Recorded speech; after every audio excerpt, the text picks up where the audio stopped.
जो किसी भी ऑर्गेनाइजेशन की फाइनेंशियल स्टेटमेंट्स हैं, जब उनका हम एनालिसिस करने लगते हैं तो रेशो एनालिसिस तो हम यूज़ कर लेते हैं।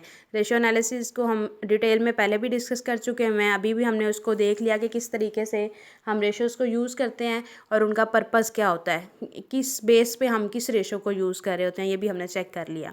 अब जो सेकंड वन मेथड था, कंपैरेटिव स्टेटमेंट्स बना के चेक किया जाता है। अब कंपैरेटिव स्टेटमेंट्स बेसिकली दो तरह की होती हैं। सबसे पहले देख लेते हैं इसका पर्पस क्या है। This helps to understand the comparative position of financial and operational performance at different period of time. आपको डिफरेंट ईयर्स का डाटा दिया हुआ होता है, जैसे 2009 का दिया हो, 2010 का, 11 का, ऑनवर्ड ईयर्स का भी दिया जा सकता है। तो डिफरेंट ईयर्स में डिफरेंट तरह से आप देखते हैं कि वहाँ पे आपकी पोजीशन कैसी रही। जैसे अगर 2009 में एसेट्स आपके 50% थे, या ये कह सकते हैं कि अगर करंट एसेट्स जो हैं वो टोटल एसेट्स का 50% थे, तो हो सकता है कि 2010 में करंट एसेट्स जो हैं वो टोटल एसेट्स का 47% हो। तो ये जो चेंज आ रहा होता है, ये जो हर साल में डिफरेंट परसेंटेज आ रही होती है, जब इसको हम चेक करने लगते हैं तो ये बेसिकली कंपैरेटिव पोजीशन को हम चेक कर रहे होते हैं। अब इसमें दो तरह की स्टेटमेंट्स आप बनाते हैं, कंपैरेटिव बैलेंस शीट एनालिसिस करते हैं और इनकम स्टेटमेंट जो होती है उसका भी आप एनालिसिस करते हैं। बिल्कुल क्लियर है ये चीज़, इसमें कुछ भी मुश्किल नहीं है। आपको इस क्वेश्चन के अलावा कोई और भी डाटा दिया हो तो डिफरेंट ईयर का आपको डाटा दिया होगा, यानी उसमें अगर आपको बैलेंस शीट गिवन है, उसका आपको कंपैरेटिव एनालिसिस करने के लिए कहा गया है, तो सिंपल सा काम जो बेटे आपने करना है, जैसे देखें यहाँ पे फर्स्ट वन आपको दिए हुए करंट एसेट्स, जिसमें कैश एंड रिसीवेबल्स हैं, लेकिन टोटल करके दिए हुए हैं। आगे नॉन करंट एसेट्स हैं तो वो डिफरेंट तरह के दिए हुए हैं, अलग अलग से कैटेगरी नहीं बताई हुई, लेकिन डिफरेंट लिख दिए हुए हैं। इसी तरह से टोटल एसेट्स भी आपके पास गिवन है। तो सबसे पहले जो आप मतलब फर्स्ट वन पर्पज़ होगा आपका, जब आप देख लें 2007 का डाटा दिया हुआ है और परसेंट ऑफ टोटल आगे कैलकुलेट हम कर रहे हैं, फिर 2008 का और उसका परसेंट ऑफ टोटल, फिर 2009 का और परसेंट ऑफ टोटल, कि ये कितनी परसेंटेज है इनकी, ये हमने चेक करनी है। तो बेसिकली आप सबसे पहले देखेंगे कि जो आपके करंट एसेट्स हैं $70,000, उसको जब आप टोटल एसेट्स पे डिवाइड करेंगे तो आपके पास तकरीबन 4.8% आता है, यानी राउंड करके हम 5% उसको लिख सकते हैं। आप पॉइंट्स में भी लिख सकते हैं, राउंड करके भी लिख सकते हैं, ये आपकी अपनी मर्ज़ी पर डिपेंड करता है।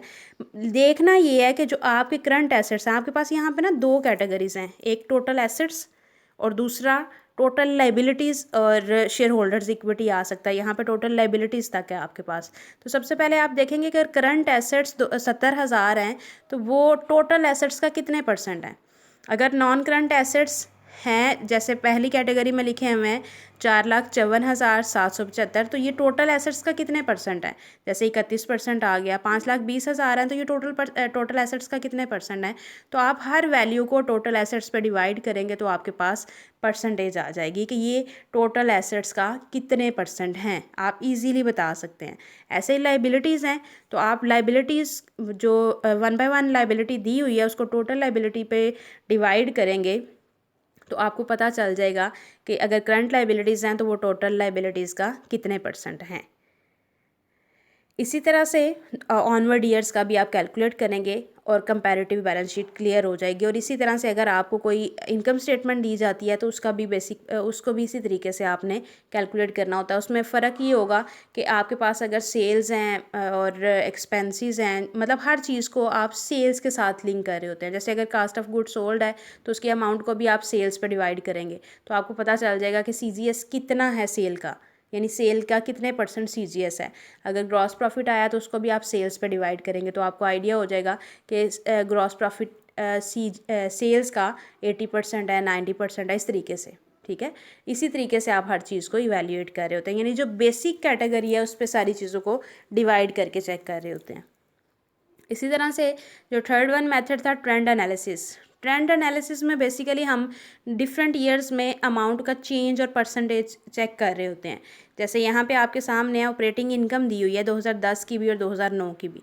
2010 और 9 की इनकम में जितना चेंज है अमाउंट की फॉर्म में आप वो लिखेंगे और उसका फिर परसेंटेज चेंज जो अमाउंट आई होगी चेंज की, उसको आप जो बेसिक ईयर है उसकी वैल्यू पर डिवाइड करेंगे, यानी 2009 की वैल्यू पर डिवाइड करेंगे तो आपको पता चल जाएगा कि कितने परसेंट चेंज आया है 2010 में।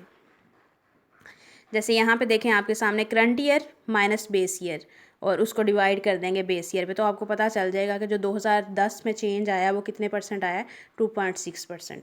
तो ये इसी तरीके से हम यहाँ पे चेक कर सकते हैं। देखें आपके सामने ये एक इनकम स्टेटमेंट गिवन है। इनकम स्टेटमेंट में 2010 का डाटा है और 2009 का। सबसे पहले तो हम चेक करेंगे कि अमाउंट चेंज क्या है। बेटा ये डिफरेंस आपने याद रखना है। अगर कंपैरेटिव एनालिसिस कहा गया है तो कंपैरेटिव एनालिसिस में जस्ट आपने उसी साल की जो मेन हेड है या मेन कैटेगरी है उस पर हर चीज़ को डिवाइड करके परसेंटेज चेक करनी होती है कि अगर करंट एसेट्स हैं तो वो टोटल एसेट्स का कितना है, अगर रिसीवेबल्स हैं तो वो टोटल एसेट्स का कितना है, इस तरीके से। और अगर फिक्स्ड एसेट्स हैं तो वो टोटल एसेट्स का कितने परसेंट है। ये कंपैरेटिव एनालिसिस है। अगर ट्रेंड एनालिसिस है तो इसमें सबसे पहले आपको 2 सालों में जो डिफरेंस आया है अमाउंट की फॉर्म में और फिर परसेंटेज की फॉर्म में, वो चेक करना होता है। तो ट्रेंड में देखें 2010 में से 2009 की वैल्यू माइनस की हमने नेट सेल्स की, तो आपके पास $4129 आ गई। अब हमें तो परसेंटेज में चाहिए ना, हम ट्रेंड एनालिसिस चेक कर रहे हैं, ट्रेंड एनालिसिस कर रहे हैं। तो जो आपके पास $4129 आई है वैल्यू, उसको आप 2009 की वैल्यू पर डिवाइड करेंगे तो आपको पता चल जाएगा कि जो डिफरेंस आया है वो 13.3% है। इसी तरीके से ऑनवर्ड कैटेगरीज़ को भी हम दोनों सालों को डाटा जो है हमारे पास, सबसे पहले उनका डिफरेंस लिया करेंगे और फिर उसको बेस ईयर पे डिवाइड कर दिया करेंगे। ये बेसिकली ट्रेंड एनालिसिस है। और इसी तरीके से बैलेंस शीट को भी कैलकुलेट किया जाएगा। उसमें भी हर चीज़ की देखें 2 वैल्यू आपके पास गिवन है, 2010 और 2009 की। दोनों का डिफरेंस लेंगे और उसको बेस ईयर पे डिवाइड कर देंगे तो आपके पास परसेंटेज चेंज आ जाएगा।